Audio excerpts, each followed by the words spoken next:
अगर हम कोई भी बिजनेस या व्यापार शुरू करना चाहते हैं तो एक फैक्ट पॉइंट है कि अगर सामान्य व्यापार है और उसी जगह अगर फ्रेंचाइजी बिजनेस है तो इसमें फ्रेंचाइजी बिजनेस के सफल होने की संभावना 90% तक ज़्यादा होती है। अब ये एक स्टैंडर्ड डेटा पॉइंट है वर्ल्ड ओवर, तो जिसका महत्व ये है कि भाई हम मानते हैं कि फ्रेंचाइजी बिजनेस ज़्यादा सफल हो जाते हैं अपेक्षाकृत अगर हम नॉर्मल खुद से अपना बिजनेस शुरू करना चाहते हैं तो उनके सफल होने की संभावना थोड़ी सी कम होती है। और उसके कारण भी हैं कि भाई हमको स्टैंडर्डाइजेशन मिल जाता है, एक सेट डिमांड मिल जाती है, प्रॉपर प्रोटोकॉल होता है किसी भी कार्य को करने का, किसी भी उसके मार्केटिंग एलिमेंट डिफाइंड होते हैं, उसकी सेल्स स्ट्रैटेजी डिफाइंड होती है।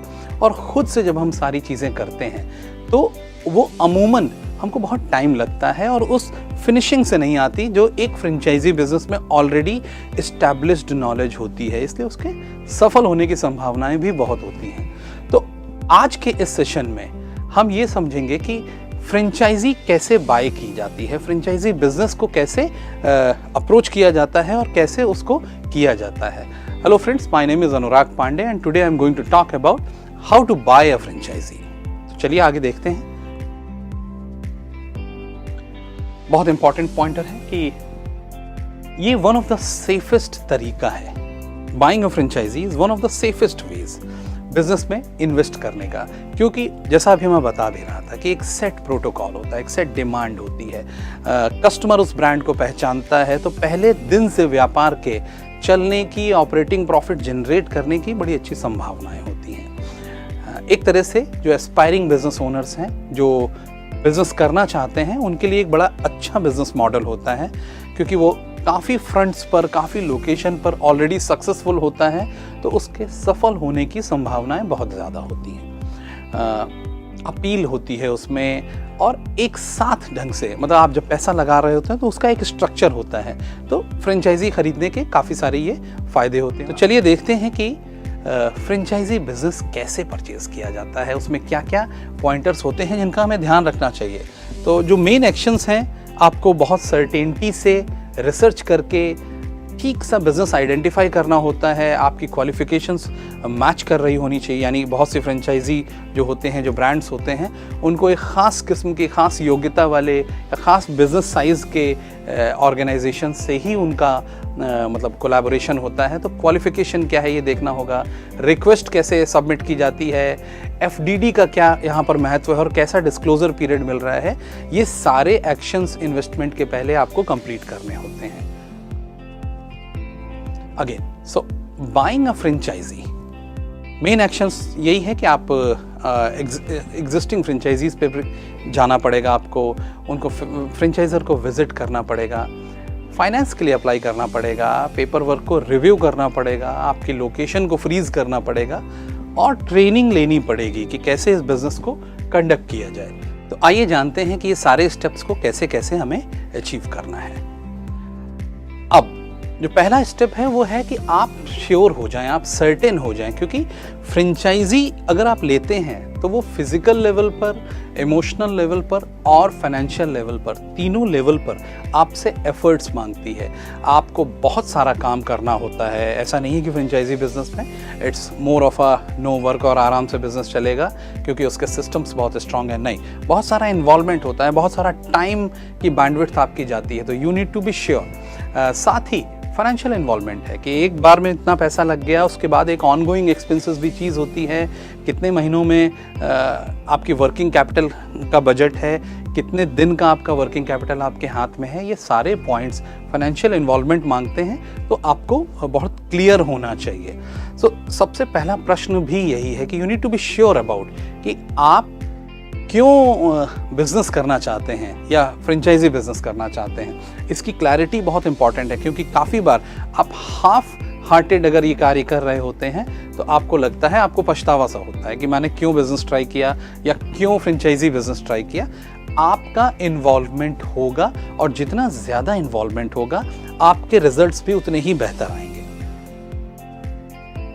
ना एक दूसरी जो प्रक्रिया है, जो सबसे इम्पॉर्टेंट है किसी भी फ्रेंचाइजी बिजनेस को लेने की या किसी भी नॉर्मल बिजनेस को करने की भी, वो है कि आपके रिसर्च की क्वालिटी क्या है। तो आपको ये ज़रूर देखना चाहिए कि आपकी लोकल मार्केट जो है उसमें क्या चलेगा, उसमें किस तरह के बिजनेसेस ऑलरेडी अच्छा कर रहे हैं, कौन से बिजनेसेस की फ्यूचर में डिमांड है, पोटेंशियल गुड प्रॉफिटेबल बिजनेस हो सकते हैं।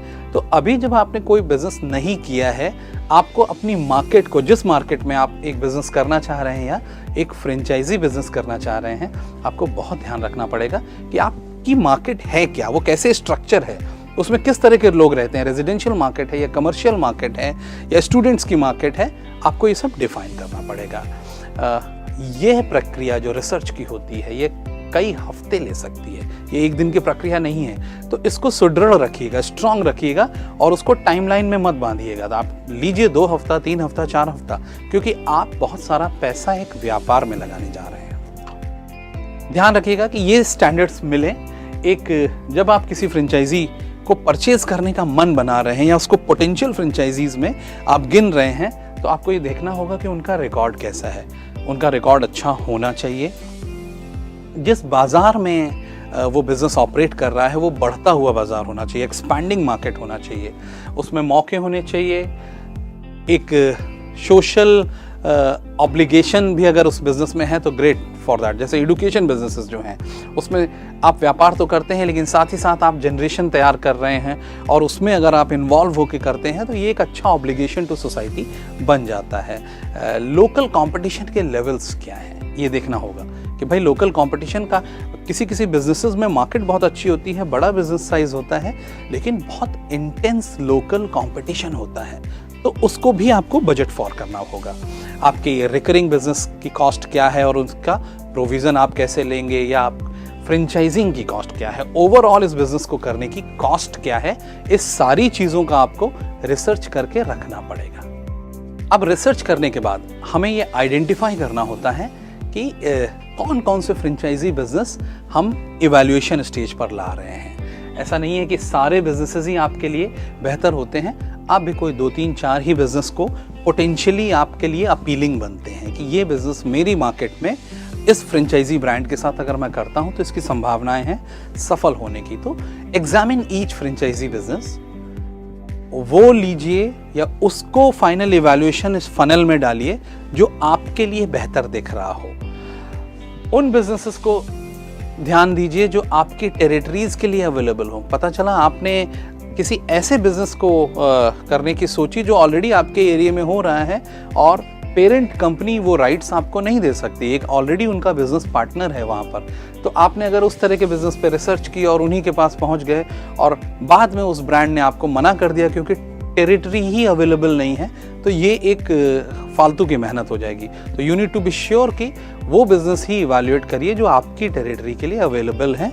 और जो भी फ्रेंचाइजी बिजनेस आप करने का मन बनाएं, इंश्योर करिए कि उसके पास उसकी जो बाकी फ्रेंचाइजीज हैं उनमें भी सक्सेसफुल फ्रेंचाइजीज होनी चाहिए। ऐसा नहीं होना चाहिए कि उसके बिजनेसेस ही ना चल रहे हैं। वो ब्रांड तो बड़ा है और अपनी लोकेशन पर बड़ा अच्छा कर रहा है और उसने 100 से ज़्यादा आउटलेट्स खोल रखी हैं, लेकिन अमूमन उसकी कोई आउटलेट नहीं चल रही, तो ऐसे में वो बिजनेस करने लायक नहीं होता। तो ये आपको आइडेंटिफाई करना होगा।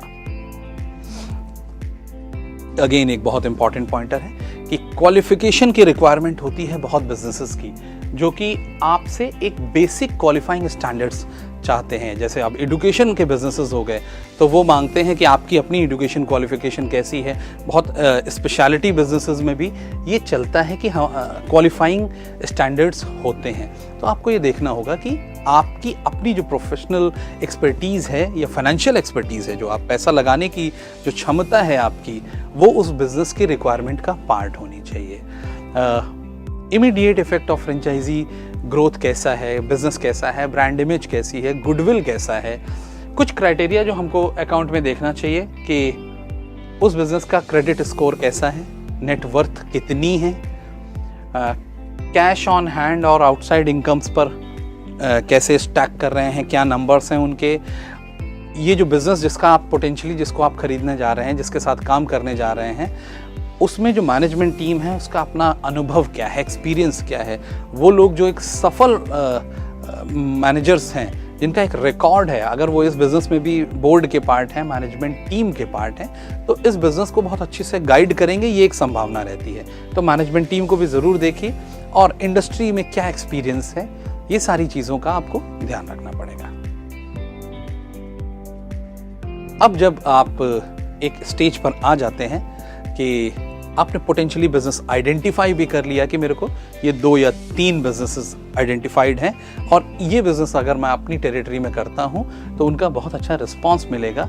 अब अगली स्टेज जो आती है वो है आपकी जो रिक्वेस्ट है, आपका जो इंटेंट है उसको सबमिट करने का। तो एक प्रॉपर एप्लीकेशन फॉर्म होता है और आप अमूमन करते क्या हैं, करना क्या चाहिए कि 2 से 3 कैटेगरीज में बिजनेसेस को देखिए। आप सर्विसेज में भी देखिए, आप टेक्निकली प्रोडक्ट में भी देख सकते हैं या किसी और कैटेगरी में रिटेल में देख सकते हैं। तो अपने को केवल एक कैटेगरी में बाइंड करके ना रखें। इसका एक बड़ा फ़ायदा ये भी होता है कि कैटेगरी वाइज जो मार्जिन स्ट्रक्चर्स होते हैं वो डिफरेंट होते हैं। तो आपको क्रॉस कनेक्टेड कैटेगरीज में भी कैसा फाइनेंशियल स्ट्रक्चर है बिजनेस का, क्या चल रहा है, कितना मुनाफा आ रहा है, इसकी थोड़ी संभावनाएं बननी शुरू हो जाती हैं। आपके अपने दिमाग में एक अच्छी क्लैरिटी आने लगती है। तो 2 या 3 कैटेगरीज को आइडेंटिफाई करिए और उन कैटेगरीज में 1 या 2 पोटेंशियल फ्रेंचाइजीज को आइडेंटिफाई करिए। तो एक तरह से आप देख रहे हैं कि अगर मान लीजिए आपने 2 कैटेगरीज रिटेल और F&B में पसंद आ रहे हैं आपको बिजनेस, तो उसके बाद रिटेल के भी कम से कम 2 या 3 बेहतर ऑप्शंस और F&B के भी 2 या 3 आपके बजट के अनुरूप वाले बेहतर ऑप्शंस। अब आपका जो मैट्रिक्स है, जो आपका जो पोटेंशियल पॉइंटर्स हैं कि इनमें से हमें छांटना है, वो लगभग 5-6 बिजनेसेस हो जाते हैं। तो ये इन बिजनेसेस पर आप अपना रिक्वेस्ट सबमिशन के स्टेज पर आते हैं। आप उनके रिप्रेजेंटेटिव को कांटेक्ट करते हैं, आप उनसे उनका एप्लीकेशन फॉर्म मंगाते हैं और उसमें अपना फॉर्म सबमिट करते हैं। आप इस बात का लेकिन ज़रूर ध्यान रखिएगा कि आपके पास उन बिजनेसेस पे जो बताया जा रहा है कि इतना पैसा लगेगा ही लगेगा, उतना पैसा उतना प्रबंध है, क्योंकि अब आप सीरियस ढंग से एप्लीकेशन सबमिट करने की स्टेज पर भी आ गए हैं। फ्रेंचाइजी डिस्क्लोजर डॉक्यूमेंट, ये एक वर्ल्ड ओवर एक ऐसा तथ्य का डॉक्यूमेंट होता है, इसमें फैक्ट्स होते हैं जो फ्रेंचाइजर बना के रखता है और उसमें पोटेंशियल Q&A होता है, आपके फैक्ट्स होते हैं, अभी तक की उनकी परफॉर्मेंसेस कैसी हैं, उनकी अभी तक की एक्टिव स्टोर्स कितने हैं, उनका फ्यूचर में गेम प्लान क्या है, अगर उनकी फंडिंग भी है तो कहाँ से है, उनका मुनाफा कैसे है, उनकी पॉलिसीज़ कैसे हैं, उनके पोटेंशियल डिस्प्यूट्स क्या क्या हैं, कहाँ कहाँ हैं, उनके कितने स्टोर्स पिछले 5-6 साल में बंद हुए हैं या 2 साल में बंद हुए हैं। ये सारे फैक्ट्स टेक्निकली फ्रेंचाइजीज अपने FDD में बना के रखती हैं। तो आपके लिए एक बहुत महत्वपूर्ण डॉक्यूमेंट हो जाता है जिसमें बिजनेस की क्रूशियल डिटेल्स, जो फ्रेंचाइजी बिजनेस है उसकी क्रूशियल डिटेल्स उसमें एंटेल्ड होती हैं और वो आपको बहुत ध्यान से देखनी चाहिए। ये आप, because this is a confidential document, तो ये आपको तभी मिलता है जब आपने अपना एप्लीकेशन सबमिट कर दिया है कि now because you are a serious investor और कंपनी भी आपकी जो एप्लीकेशन है उसको स्क्रूटनी करती है और उसके बाद once they you qualify to be their partner, तब आपको वो FDD शेयर कर देते हैं। आपको बहुत ध्यान से इसको पढ़ना चाहिए और इसके सारे क्वेश्चंस का आंसर भी करना चाहिए, क्योंकि उसके साथ एक क्वेश्चनर भी होता है। तो उस क्वेश्चनर के सारे क्वेश्चंस को आपको इसको बहुत ध्यान से आंसर करना चाहिए। एक इम्पॉर्टेंट पॉइंटर होता है डिस्क्लोजर पीरियड, कि फ्रेंचाइजी जब हम इवैल्यूएट कर रहे हैं, जब हम सारा कुछ कर चुके हैं, उसके बाद हमें ये बहुत ध्यान रखना चाहिए कि भाई तुरंत तो हम नहीं साइन करते। We need to have some mental evaluation period, disclosure period इसको बोलते हैं।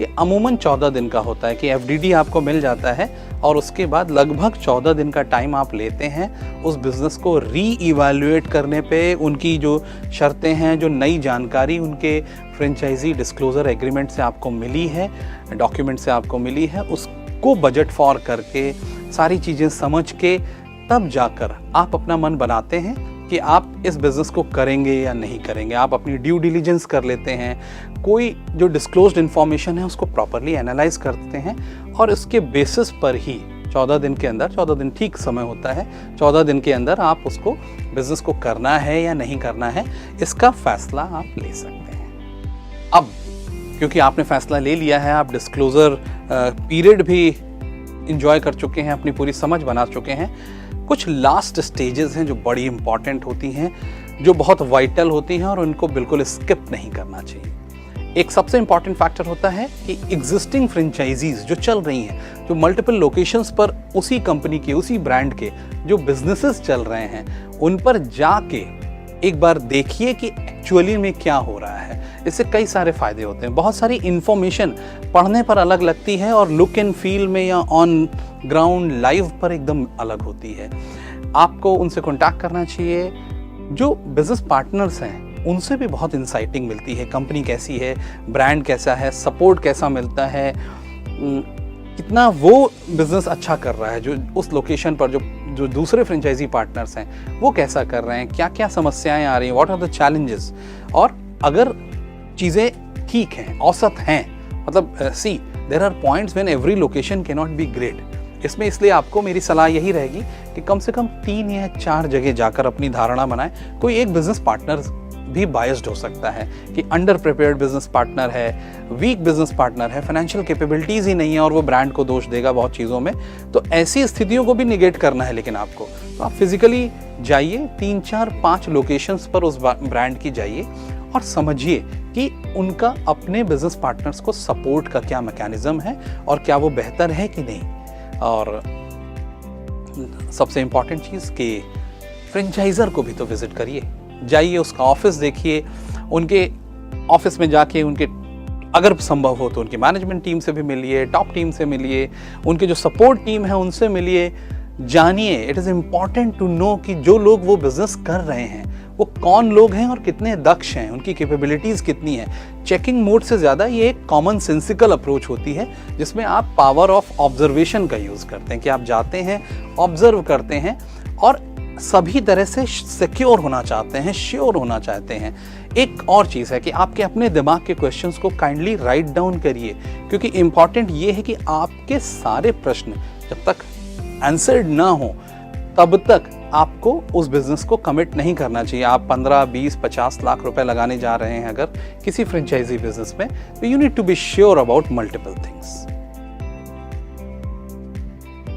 अब सो अगेन, अगर ये सारी चीजें सही हैं तो अब आप अपना फाइनेंशियल अरेंजमेंट देखना शुरू करते हैं कि भाई पैसा कितना है, सेल्फ फंडिंग कितनी है, बैंक से अगर हमें लोन लेना है तो वो किस तरह से लेंगे, कितना लेंगे, किस बैंक को अप्रोच करेंगे, प्रोजेक्ट रिपोर्ट कैसी है, क्या प्रोजेक्ट रिपोर्ट बैंक फाइनेंस करेगा या प्राइवेट फाइनेंसिंग के क्या ऑप्शंस हैं। ये सारी चीज़ें आप इवैल्यूएट करते हैं, देखते हैं और फंड्स का अरेंजमेंट करने की स्टेज पर अब आप आ जाते हैं। एक before making the final choice आप अपना पेपर वर्क को भी रिव्यू कर लेते हैं कि अब आप फ्रेंचाइजी एग्रीमेंट मंगा चुके होंगे। इस स्टेज पर आप फ्रेंचाइजी एग्रीमेंट को एक बार देख लेते हैं, क्या हो रहा है, किस तरह का फ्रेंचाइजी एग्रीमेंट है, उसके क्या क्या कंपोनेंट हैं, किन किन चीज़ों पर ध्यान देना है। आपको कंपनी के की एग्जीक्यूटिव्स और हेड्स के बारे में जानकारी मिल गई होगी, एक रैपो आपने ले लिया है।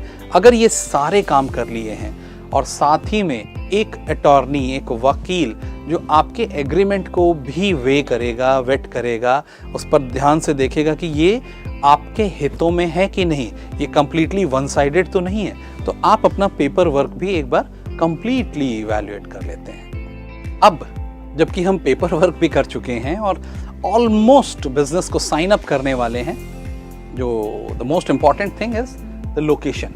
कि लोकेशन बिजनेस का मतलब स्टार प्लेयर होती है कि आपकी लोकेशन बहुत बार डिसाइड करती है कि आपका बिजनेस चलेगा कि नहीं।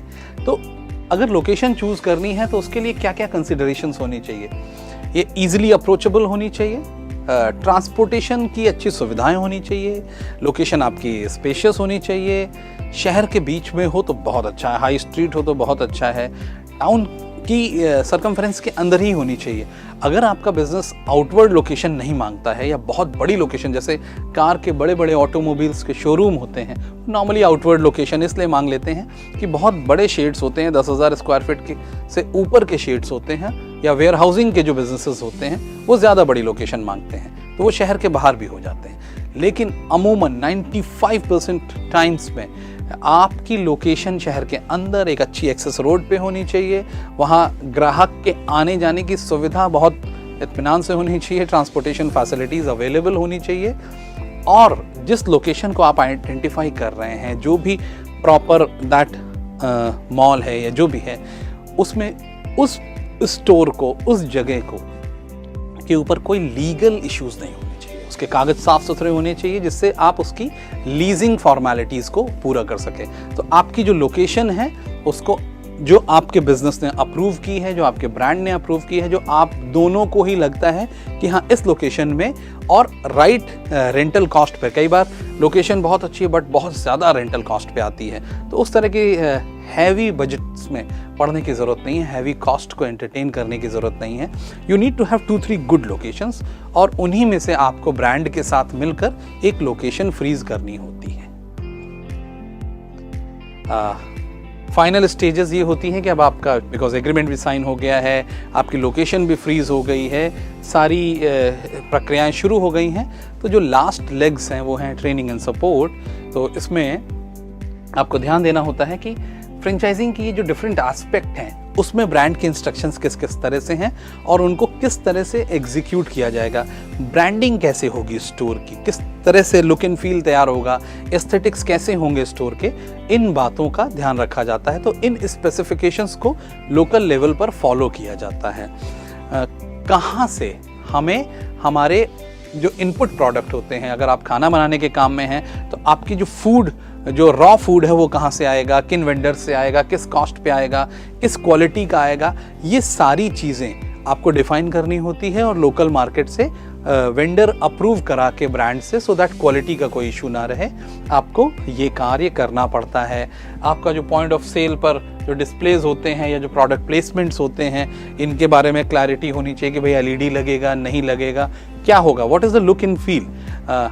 जो पीओएस होता है, जो पॉइंट ऑफ सेल पर जो पेमेंट का पॉइंट होता है, वहाँ पर क्या सॉफ्टवेयर लगेगा या कैसे होगा, ये सारी सुविधाएं किस तरह से होंगी, और बिजनेस मॉडल में सेल्स कहाँ से आएगी, कैसे आएगी, क्या मार्केटिंग करनी पड़ेगी, इन सारी चीज़ों का ट्रेनिंग एंड सपोर्ट ब्रांड से आप, अब एकदम लास्ट स्टेज है क्योंकि बिजनेस शुरू होने वाला है, तो फ्रेंचाइजी बिजनेस में आप उनसे ये सारी चीज़ों की जानकारी ले सकते हैं और सपोर्ट ले सकते हैं।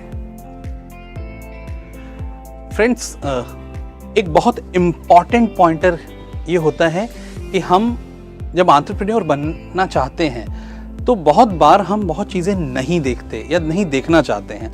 हम एक होप में, एक उम्मीद में कि अब हम व्यापार करेंगे और किसी बिज़नेस पे, किसी ब्रांड से फैसिनेटेड होकर उसका बिज़नेस ले लेते हैं और कई बार गलतियां हो जाती हैं। आज के सेशंस में हम लोगों ने बहुत डिटेल में समझा कि कैसे किसी भी फ्रेंचाइजी बिज़नेस को लिया जाए, किन किन पॉइंट्स को इवैल्यूएट किया जाए, क्या बेसिक डूज एंड डोंट्स रखे जाएं जिससे हमारे साथ कोई भी गलती ना हो, हम एक अच्छे बिजनेस को ही करें। और बाय द वे, फिर से रिपीट करूंगा कि फ्रेंचाइजी बिजनेस के चलने की संभावना लगभग 90% तक ज़्यादा होती है किसी भी सामान्य बिजनेस से, क्योंकि ये बहुत सारे सपोर्ट्स के साथ, अपने अच्छे प्रोसीजर्स के साथ, एक मैकेनिज्म के साथ आता है। मुझे पूरी उम्मीद है कि आज के सेशन में आपने जो जानकारियाँ दी गई हैं उनसे आपको फ़ायदा हुआ होगा, और अगर आप कोई बिज़नेस करना चाह रहे हैं तो ये सारी जानकारियाँ आपके बहुत काम आएंगी। I hope so you enjoyed the session. Thank you very much.